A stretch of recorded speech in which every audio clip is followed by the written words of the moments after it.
Yeah. What about like cheat days? I've heard you talk about this before, like cheat days. Yeah. What do you think about cheat days? Do you think it's a good thing? You think it's like that break, having that in the okay, this is really hard right now, but I have this. Yeah. What do you think? Because I know that I've heard that's a lot with like, I know someone was talking about Rock. He's got this big cheat day. He shows off his cheat day because obviously he's physically impressive. So Yeah.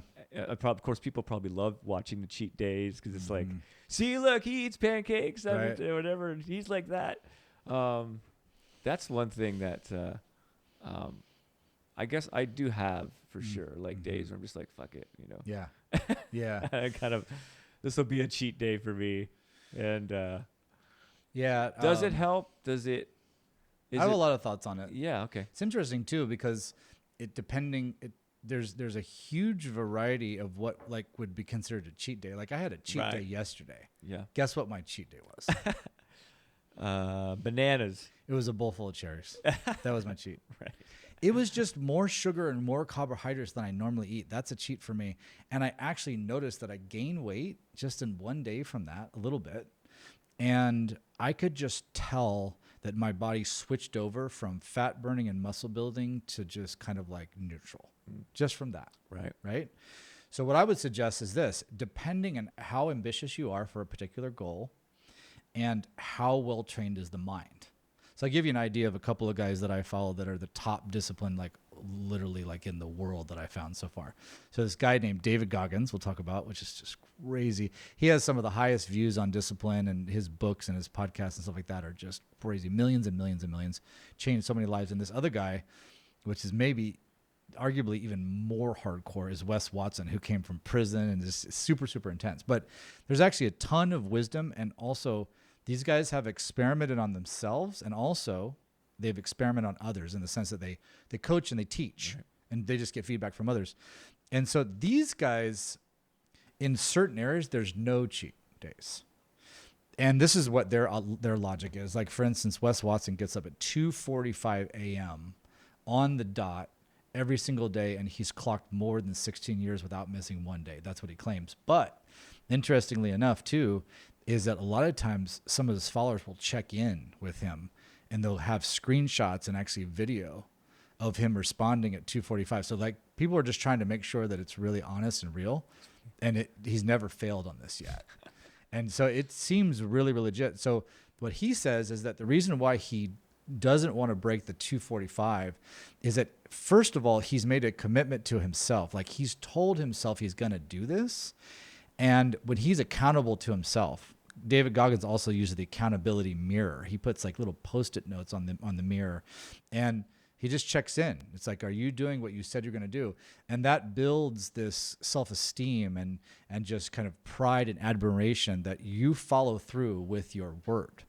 So if your level is that, well, I'm going to do 2:45 5 days a week, but then the other days I'll sleep until it's like 5. If you're still adhering to your word, then it's not necessarily a cheat in that sense. But if you think about cheat days as far as just the diet is concerned, there's interesting scientific evidence of how it can be beneficial, and also how it can be beneficial psychologically too. But it really depends on the circumstance. I'll just give you a couple ideas of how it can be. For instance, say you go into like a keto diet where you get in that ketogenic state because your carbs are super, super low. Usually that's really high fat, pretty low protein, and super low carbs. And the reason is because the macronutrient fat is the only one that doesn't raise your insulin. So it keeps you in that ketogenic state. And that just means that you haven't raised your insulin. So protein can actually raise the insulin, and carbs can really raise the insulin, right? And so in those states, what'll happen a lot of times is, especially when people are going low calorie and getting into that ketogenic, the metabolism can really slow down.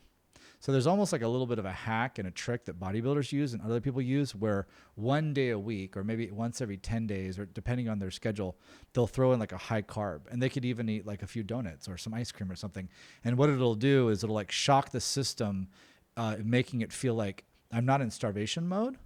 So most of the time it's just, oh, we're burning fat. Oh, wait a second. We've been burning fat for a long time. Eventually, if we burn too much fat, it's going to start burning up our organs and our muscle, and it's going to kill us. Mm-hmm. So if you just spike that with that cheat day, sometimes that can make it so that that system doesn't go into that like red alert mode. Ah. Yeah. So that's a little thing.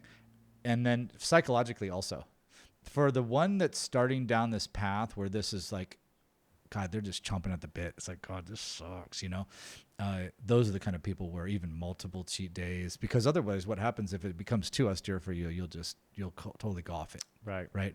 So for me, where I'm at now though, cause I've been building this up for a couple of years, and also I've done tons of fasting in the past, and I've done some pretty austere things. So I'm not like super novice to it. I'm comfortable being pretty hardcore. Like compared to the average person now that sees, they're just like shocked. Oh my God, it's super hardcore. But for me, I've been building up to this, and it's just getting more and more like that. Like I told you today, now I'm almost like, it's just certain food that I just buy once a day. Yeah. And then that's all I eat. Right. It just makes it simple. I have all my macros. I don't have to guess anything. Yeah, that's interesting. Yeah, it works.